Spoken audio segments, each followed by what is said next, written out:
Семья Ричардсонов была образцом для подражания в глазах горожан. Их особняк возвышался над окрестностями, будто символ богатства и непоколебимой стабильности.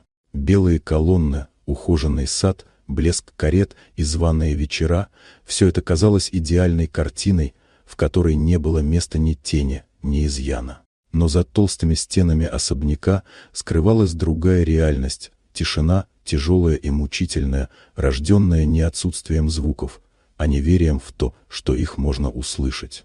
Дэниел, единственный сын, был окружен заботой и роскошью, но с 3 лет считался глухим.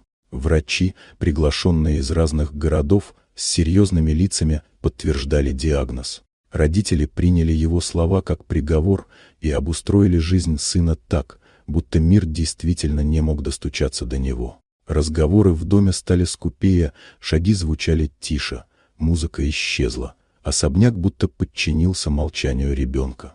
Однако Хелен, молодая няня, пришедшая в дом спустя несколько лет, заметила несоответствие. Сначала это были мелочи. Едва заметный вздрагивающий жест при резком сквозняке, смех, совпавший с громким лаем собаки за окном, или быстрый поворот головы, когда его имя звали чуть громче обычного. Сначала Хелен решила, что это совпадение, но чем больше она наблюдала, тем настойчивее в ней росло ощущение обмана. Однажды в столовой, где все вокруг сверкало хрусталем и серебром, бокал соскользнул со стола и разбился. Резкий звон наполнил комнату, и Дэниел вздрогнул так сильно, что спрятал лицо в ладонях. В тот миг Хелен поняла, мальчик слышит. Но вместе с этим открытием пришел новый страх. Почему он скрывает правду? Она стала внимательнее следить за ним. Иногда в его взгляде проскальзывала тень тревоги, будто он боялся быть разоблаченным. Было ясно, кто-то, возможно бессознательно, научил его не доверять своим ощущениям и подавлять их. Секрет ребенка превращался в тяжелую тайну и для самой няни, ведь молчание означало оставить его в чужой, навязанной судьбе.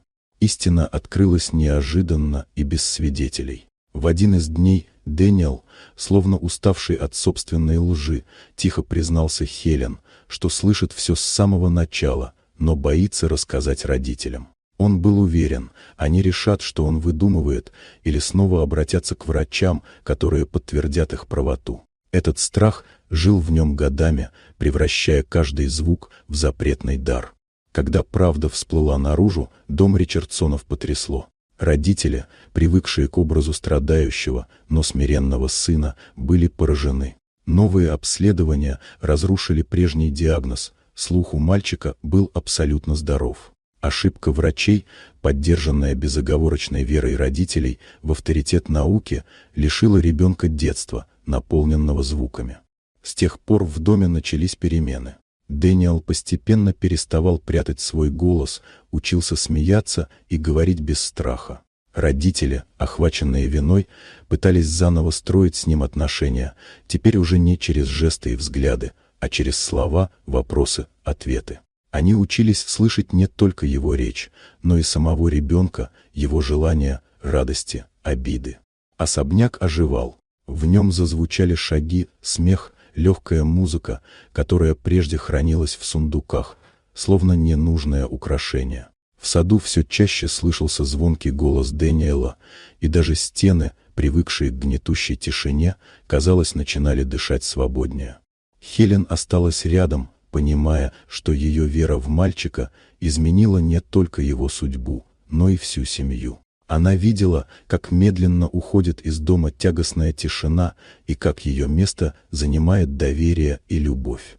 С тех пор особняк Ричардсонов перестал быть холодной крепостью совершенства. Он стал домом, наполненным звуками, где каждый новый день дарил не страх, а живое эхо радости. Вот такая удивительная история. Дорогие друзья, если вам понравилось видео, поставьте лайк, а также подписывайтесь на канал, впереди еще много интересного.